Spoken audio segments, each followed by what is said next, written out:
Whoa. Internet wigged out. What's up, man? Waiting on people to populate. Driving home. So, the internet's dropping out like crazy. Anyway, so the title of the video was what I've learned this week so far. Here's what I've learned. That if you remove fuse number 64 on a 2011 Tahoe in order to try to shut off the blinking check engine light so your dad doesn't find out, and you pull fuse 64 and put it back in fuse spot 65, that you will lose functionality to all of the windows and lights inside the car, as well as the wipers and the door locks and a bunch of other crap, because that's the LBEC1 fuse. And then I learned that today. What a customer, well, I learned that yesterday. What a customer learned was that it cost approximately $116.95 for me to tell you that. So that was fun for somebody. Because the customer's complaint was the check engine light was flashing and I tried to get it to shut off so my dad wouldn't be mad. So I started unplugging the fuse box and connectors under the hood in order to get it to go, and now all this other stuff doesn't work. So he was kind of prepped for the, after we fix whatever you did to make this other stuff not work, we still have to find out what's wrong with the flashing check engine light. Yes, unfortunately, the customer had to pay the stupid tax. I hate to call it that, but it's the truth. It's what happened. What else have I learned this week? I have learned that if you remove fuse number F79 on a 2002 BMW X5, and then I'm not sure why. I don't know why yet. This happened today. I'm not sure. If you remove that fuse, the airbags will deflate over time and the vehicle rear end will set nearly to the ground. That's what I learned. What did the customer learn? The customer learned that it cost approximately $116.95 for me to tell you that. Now, what did the customer's friend who owns the vehicle actually learn? That he shouldn't let his buddy help him work on his X5. I think that's what they learned. I'm not sure. What else did I learn this week? I had another good one, and I'm trying to remember what it was now. Either way, I had a good week. What did you guys do this week? What have you learned?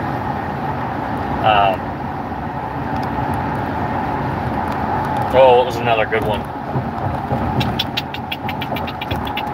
I don't got nothing, guys. What do you got? Oh, oil specs. That's a big one. When an oil says it meets the requirements of, that does not mean it is OEM approved for that oil. That was a good one. Why remove the fuse on an X5? Is the pump running continuously due to air leaks? Probably. No clue. I know that if you put the fuse back in it and the airbags pump up, then the compressor shuts off, and then you go drive it and no airs come back on the dash, then you park it. That's what I know.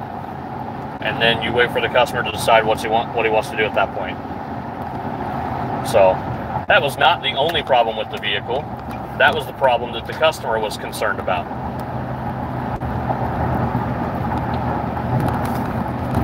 Watching Pico on Train by Tex, heck yeah. So Train by Tex, I forgot to mention this earlier today. My lunch break I spent programming the key fob. You guys saw that. You guys got to hang out with me for a few. Park it and sell it quickly. So if you jump on Train by Tex YouTube page, we're releasing a Pico video every day this week until next Monday, I think.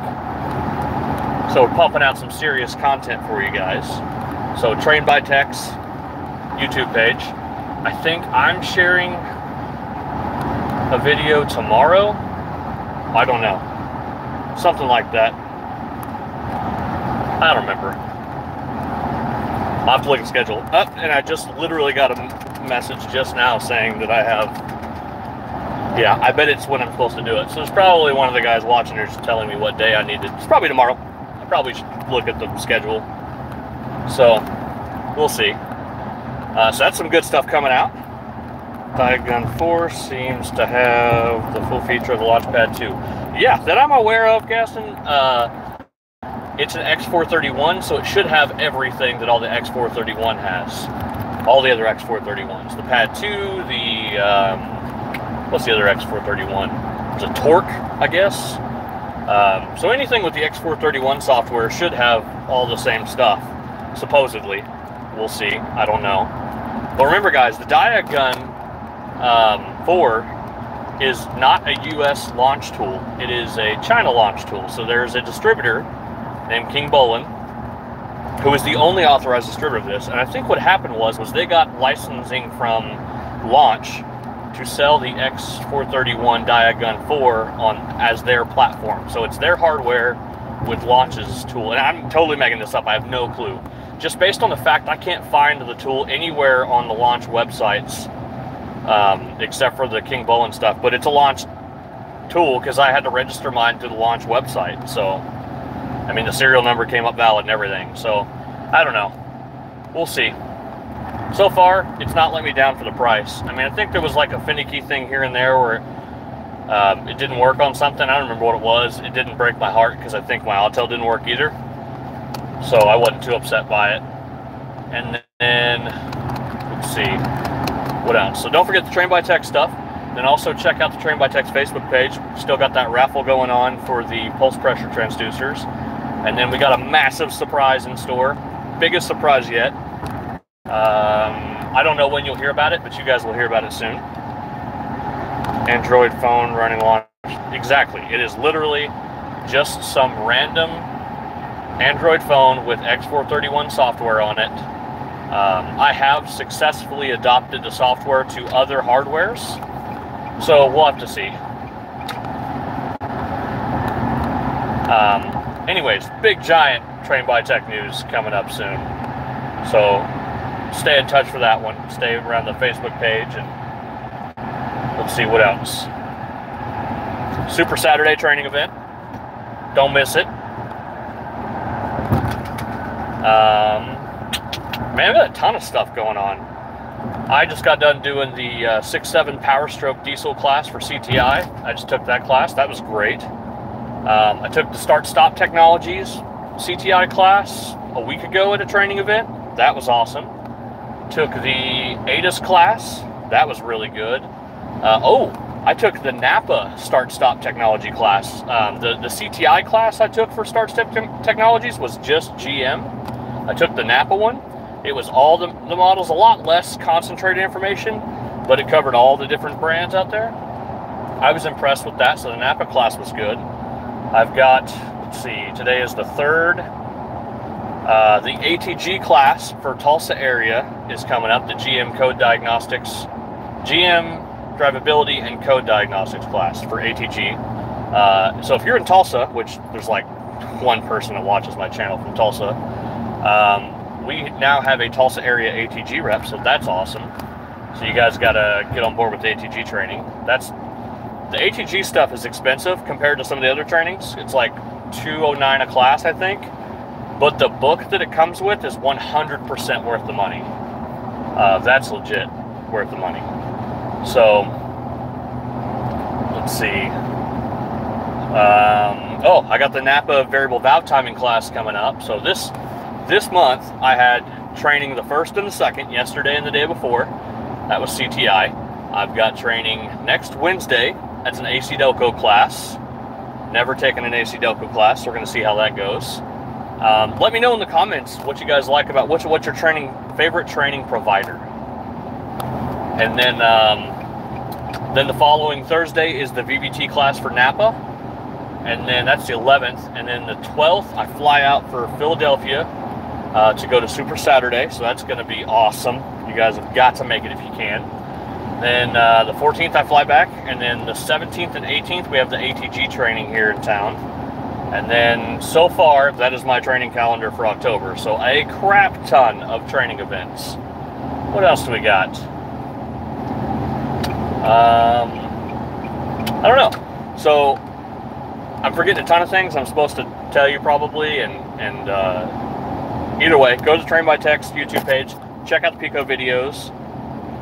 Miguel, you like the ATG and the CTI? I do too. I really like the CTI classes a lot. The only WorldPack classes I've taken were all at training events, so those were always their good classes. I like Napa's stuff locally. I haven't done any standard classes locally, so we'll see about that. I don't know if we even do standard classes around us. I'll have to find out. I usually keep up with all the training stuff around me, but you know how that goes. It gets pretty busy. And then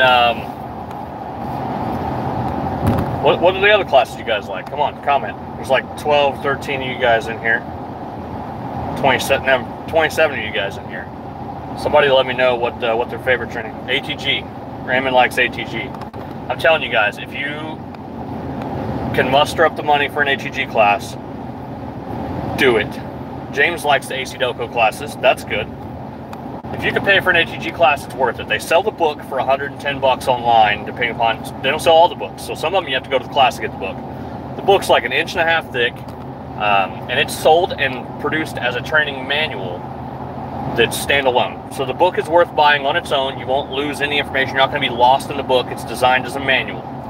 So you can purchase the book and be set. But then getting to take the class all on its own is even better. So I'm telling you guys, if you could do ATG, do it. It's worth the money. I know it's expensive, but it's worth the money. So there's like, I've been doing a lot of these live streams lately. You guys like these? Yes, no? They get a lot less views because they're not interesting. It's just me freaking babbling on. But wanted to have some interaction time with you guys. Plus, I'm driving home. I got nothing else to do. There's nothing good on the radio. Good. James says yeah. Tim says yeah. Tim Taylor, are you the tool man? Because you've never heard that joke before. Anyways, I'll do these more often. It's no big deal. Doesn't take a whole lot of prep time. WorldPack's expensive too. Miguel, I've not taken a WorldPack class outside of a training event. So I'm gonna have to do that. I'm gonna have to try to take a WorldPack class outside of a training event. I'm gonna go take Brandon Steckler's pressure transducer class, and I don't know if that's I'm sorry, Brandon. He doesn't watch these anyways. First actual training class. See? That's where it's at, Mario. Mario's going to be at ATG or at the Super Saturday event, and then all the Train by Tech guys are going to be there too. So, and then which I know there's none of them in here because they usually just harass the crap out of me. So, you guys got to come by and say hi. We're going to have a bunch of swag there for sale, and we got a raffle, or we got some giveaways. Got some stuff we're giving away, and then like I said, we have a massive thing coming up. Big announcement. What else? I keep saying what else because I don't know what else to do. I know you guys, all 12 of you now, are here watching me drive. So today I did the. I'm sure you guys like the diag stuff better, right? Or when I just go live and do something. Lately it's just been scan tool function stuff because I don't know. I'm trying to get diags out the door. I don't have a whole lot of time to film. I can't be a DeFazio, man. DeFazio is a machine in general. Like, not just at pumping out videos, but just fixing cars in general. He's a machine. Dude's got to be doing 15, 20 cars a day easy.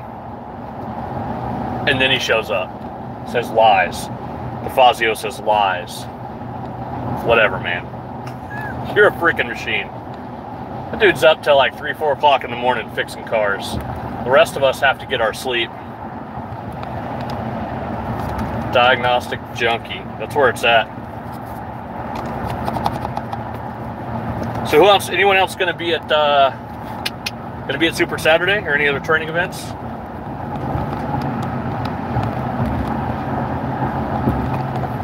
Whatever. He says he's always around because he's waiting for me to be hating on him. For me to get all butthurt because I can't make as many videos as him. Keith Ghost. Yeah.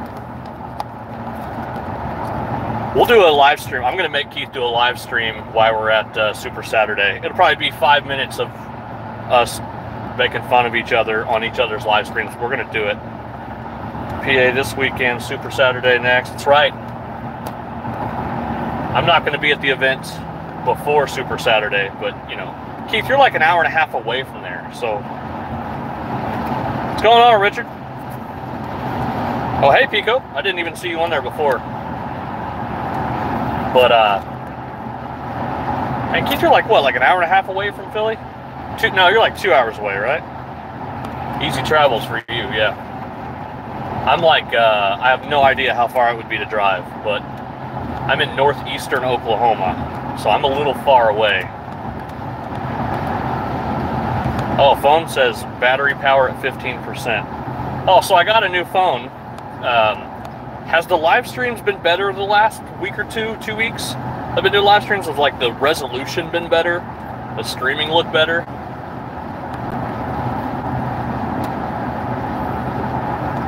I haven't, this is going to sound bad, I haven't gone back and watched any of my videos. Is that a state? Thought it was just a band. Keith says Oklahoma's not a state. He thought it was or he didn't think it was a state, he thought it was just a band. Somewhat better, James, okay. But like right now, I'm driving through a spot where I get like no cell phone reception. And the last time that I was live streaming and drove through here, which is like 2 miles from my house, I get no reception here. And then I've got like 40 freaking megabyte download speed at my house. So it's weird.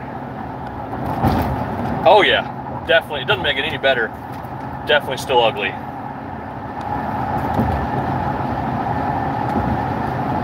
Yeah, anyone else in Oklahoma, do not miss the ATG class at all.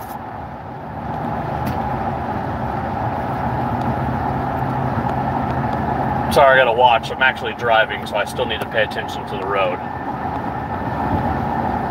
Crystal clear, definitely. Yeah, Keith is definitely, DeFazio is definitely the better looking Keith. So, in one of our little chats we've got going on, that's DeFazio's nickname, is the better looking Keith.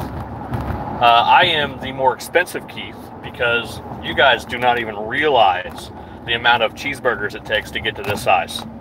It costs way more than whatever tofu, kale crap you guys are eating up north. I'm just saying, I'm worth more. Also, much more difficult to smuggle and much harder to hide. So, I mean, I'm just worth more as a human being, see?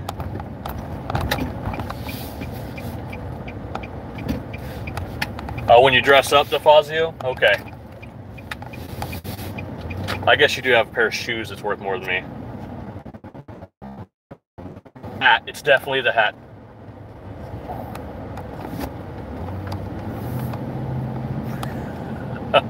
I normally wear a baseball hat like this. This is my operator's hat with my American flag on there because America.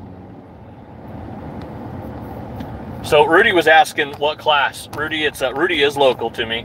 Rudy, it's an expensive class. It is like, now that it's past the early bird special, it's like $249. I think if you were to email, I can get you in touch. Rudy, send me a text message. Rudy's local to me. He's my buddy Rudy's been my buddy since before I did YouTube videos. If you guys go back and look at like my very first YouTube upload, I don't know if it's still up or not. My very first YouTube upload was Rudy's Trans Am. And it was a monster. So it was him doing a burnout all the way through 4th or 5th gear in a parking lot, I think. And then there was one of me yelling, "Holy shit," as he drives past me. I was in my, let's see, convertible 300ZX at the time. And that was, well, I had just bought it, so it was non-turbo. I just had nitrous. I was just through 3rd gear. Okay. Anyways, dude flies by me like, got to be going $160. Let's see. Rudy, I didn't see what you said. I can't mess with my phone. Anyways, back to the ATG class. Rudy, text me. I'll get you the info on it. I think I can get you the class for $209, even though it's past the time, because I think we just have to mention the YouTube or the Facebook ad, and you can get the $209 price. And it comes with the book. And it's 2 nights of training, and it's some of the best training there is, man. ATG, they just came to our area. It's called the Automotive Training Group, and they make some of the best training. They have the best training manuals out there. Their books are the best. But the class will come with that, and I don't think they serve food like most of the other people do. But anyways, do you need the actual Tech 2 scanner to flash program older vehicles? If yes, which years? Just got the MDI2 and learning how to use it. Okay, so I will give you guys my rundown on that. I'm almost at the house. Oh, did I miss Eric? Eric, you didn't miss anything. But yes, ATG books are the freaking bomb. I'll get to the programming thing in a second, I promise. I know I'm all over the place. I'm also driving. But I have Napa, CTI, Whirlpack, ATG. I've got some crazy stuff. I have a standard book. I have an AC Delco book. I've never taken a class though. At like a private. I think I've taken an AC Delco class at a big training event, maybe at Vision or something. But I've got a 4 foot wide by 2 foot deep by 7 foot tall shelf that's like full of manuals through the years.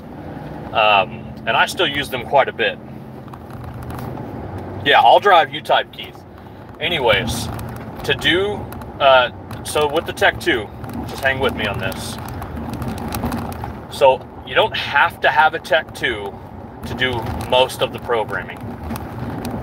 But the Tech 2 is the preferred tool for some of the vehicles.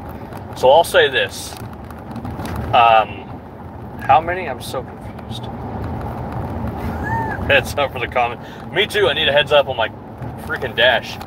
So if you've got something with the early class 2 stuff, mainly the trucks, I do with this a whole bunch. God, I think this almost comes up like every video I ever talk about programming, because I've got so many case studies on this about this being a problem.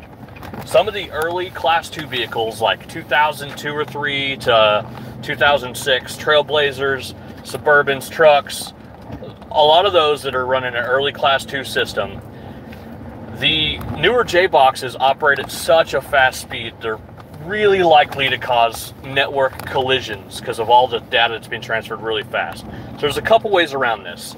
With a DrewTech box, or the Snap-on pass-through, or the AEZ flasher, or the Launch newer J-box, those are all DrewTech devices that are rebranded. With those devices, you can put the J-box into debug mode, and it will slow the speed down. And then I use the Bosch green VCI specifically because it works almost no problem every time. But there's a couple things to pay attention to.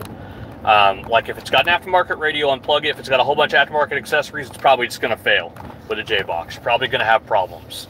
So with the Tech 2, the best way to do it, and you can recover some failed programming events with a Tech 2. But if you can get a hold of a physical Tech 2, the best way to do it is Tech 2 to remote, and you're going to pull the splice pack out. So if you guys go back and watch my Class 2 GM video, and I think I didn't post it on my channel. I think I just posted a video where I told you to go to Train by Tech's because I wanted them to have that video. On the Train by Tech's website, I did a GM Class 2 diagnostics issue. You'll see that I showed the location of a splice pack. A Class 2 network through GM was the old J1850 BPW protocol. So it was single wire CAN at like, oh man, it was like 10 kilobytes a second. It was really slow network speed, probably like 125. I don't remember what it was. It's a really slow network speed. So, all right, I parked, I can read now. So, what you would do is you would take the Tech 2 and you would hook up to the DLC, but you would pull the splice pack, and all of that single wire network, you would just take the comb out, so it would basically disconnect each of the wires. It's a splice. Like all of the wires, all the network wires that are single wire, literally spliced together, and they all communicate. They've got identifiers at the beginning for what module's talking, and at the end, that's when you're decrypting the data. So I'm trying to make this short, and you know me, I'm Bernie Thompson and out here and just making this way over complicated. Long and the short of it is, you take the comb out and you connect the DLC, which is the purple wire, to whatever module you're trying to program. Now, if you're trying to program something besides the PCM or the BCM, you have to hook one of those two up, because it provides the actual voltage on the network. So one of those two is required to be on the network when you're flashing a module. Now, if you're flashing one of those, that's all you need.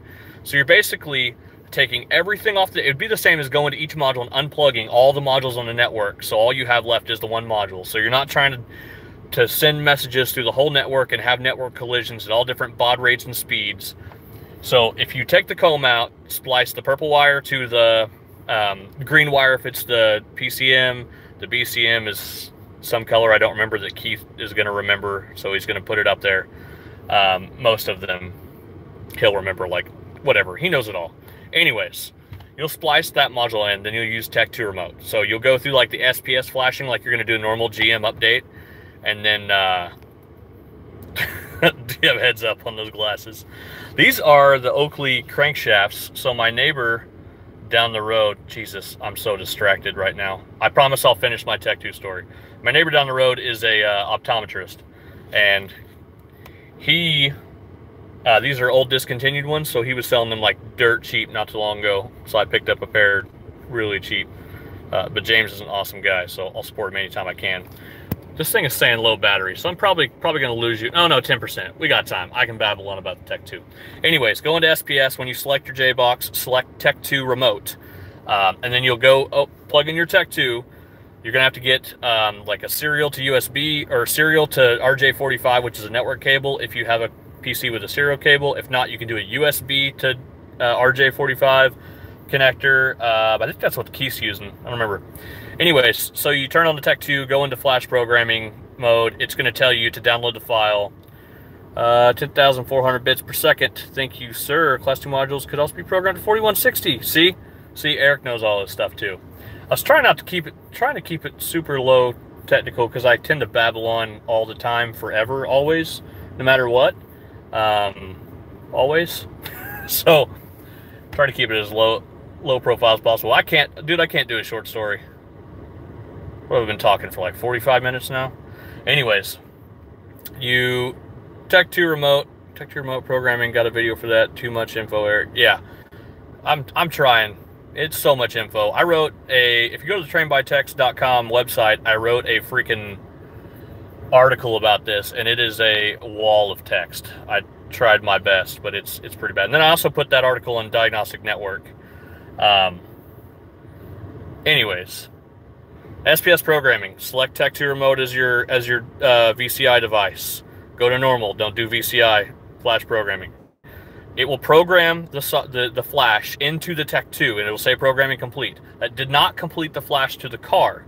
So then you go back into the Tech 2 again, because it'll when it gets done, it tells you to go into flash programming. You go back into flash programming, and then it tells you, oh, now I've got the file. Go into flash program. So you go down, and it's gonna read the car, and then it's gonna flash from the Tech 2 to the car. So it's like doing 2 flashes. So charge accordingly if you have to. Anyways, that's going to program it at the correct speed, because the Tech 2 was the original tool. But like Eric said, you could do 41600 baud, or you could do 10600 baud. I've not had a problem with doing Tech 2 remote. What did he say? Just know how vehicle with 120 ohm resistor removed from CAN network can communicate perfectly with no codes. Is that something that happened to you? So, if it's a newer, let's see, what could do this? Nissan won't do it, because it'll just tell you to get bent. If it's like a global AGM, it will have protocol capabilities to communicate with no 120 ohm resistor, or with just 120 ohms on the network. So, if you pull a resistor, yeah, if it's a newer global AGM, it's going to communicate. So I'm trying to, sorry, my brain's trying to wrap around this. It's the only thing I could think of that had the protocol. What am I missing? Oh man, you bet you're doing it right now. And it was a GM. Global A. Okay, right. So, yeah, that makes sense. So So the protocol on the network, it's going to be, Keith, have you scoped the network yet? Because I bet with the 120 ohm removed on one end, resistance increase, total overall current, which you can read with a micro. Brandon did some reading network. Brandon Steckler did some current ramping of networks. Clean signal. Yeah, is the voltage really high? Because if it's gonna increase the resistance and decrease current, then your voltage available is going to increase. So you're probably getting a wicked crazy bias on the voltage. It being clean, I can understand. When you add the resistor in and you take the resistance from 120 down to 60 ohms and you increase the current on the module, that module is going to allow like precedence over the network. So I could see how if you were trying to get a lot of network traffic going, it could stop communication, but with 120 ohms on the network, you could definitely communicate. What am I missing here? Yep, elevated voltage, but not crazy. I would have thought it'd be really big. I mean, almost double the voltage, right? That's what you would think. But the voltage isn't affected double just because the resistance is increased by double. But it's going to affect your current big time. So if you get like a micro amp clamp just as a test, this isn't going to like have any value probably. And read current on it on the network cable while it's running, like between a module and the rest of the network. Even your scan tool, but you're only going to see information. You're only going to see current if you're doing some kind of bidirectional control or commanding or trying to view data with your scan tool if you do it like at the DLC or the breakout box. So with the elevated voltages, it's still going to communicate because it's going to break the threshold, because PCMs don't see, you know, a square wave. They see when it crosses the threshold, how long before it crossed it coming back down, you know, a rising slope, dropping slope. So it makes sense that you would be able to communicate. I don't see any issue with it. Scope of the ground, 614 with 14 and positive to 6. How clean are those ones? Zeros looking to the ECM. Current on data bus, right?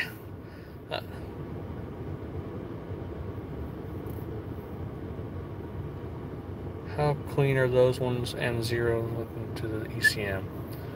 I mean, the 1 and 0 is the rising slope and dropping slope. So if you have a clean signal, which the 120 ohm resistor is not anything about cleaning the network up. It's about buffering the data from one end of the network to the other, so something has precedence. Otherwise, you get some kind of loss of signal. It's kind of like having a power injector on network cable. Messy looking at it like that, but the delta will be spot on. Right. So your delta between the two, because the actual frequency of the pulse width would be the same. It would just be elevated voltages. So I guess that could almost increase speeds on the network, which is, I don't know. This is a lot to wrap my head around without doing any research. I'm trying to think of what I know.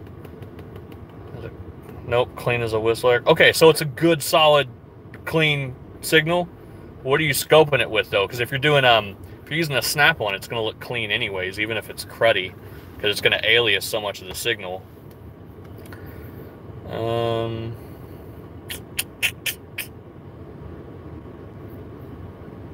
Yeah, I mean, I don't know. I'm not sure what, man, any of you guys watching this afterwards are going to think I'm nuts. I'm talking to everyone in the chat. Just use the word delta in a sentence. Leave me alone. No noise at all, really. Just wanted to keep Keith around for 10% better. Yeah, where am I at now? 6%. So we'll see. Keith says no noise at all. Just wanted to keep Keith around for 10% battery life. Well, I'm at 6, so there. Fly on delta. Oh, God. Keith has heard my horror stories about flying this year. I have flown like 8 times for training events and all kinds of stuff this year. We all know. Yeah. And like 5, 6 of my flights have been delayed. I got a 14-hour delay in Detroit. I just did and my screen dimmed.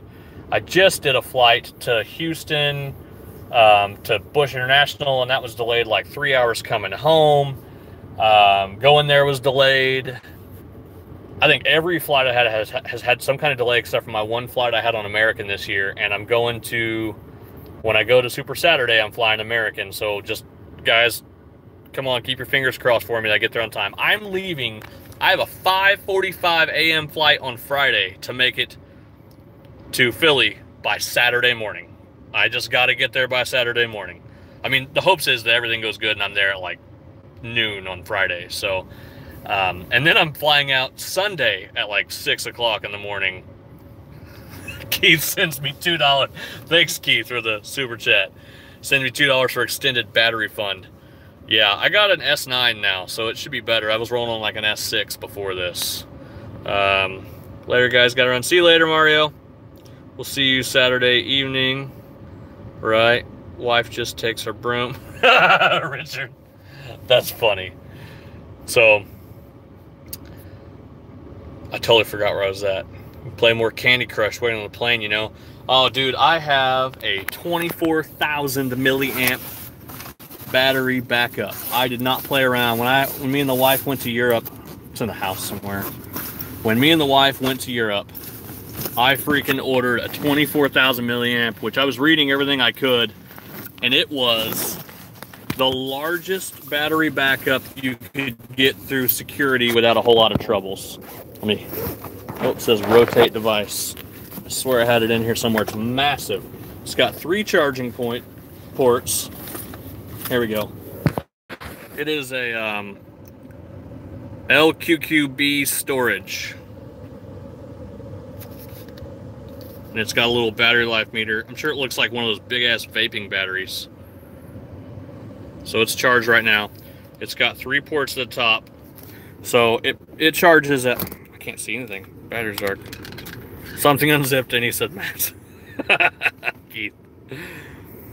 It'll charge at 2.4 amps on one port, 2.1 on another, and 1 amp on another. So we went to Europe for our 10-year anniversary. I got this thing, and I almost didn't have to charge my phone the entire freaking trip.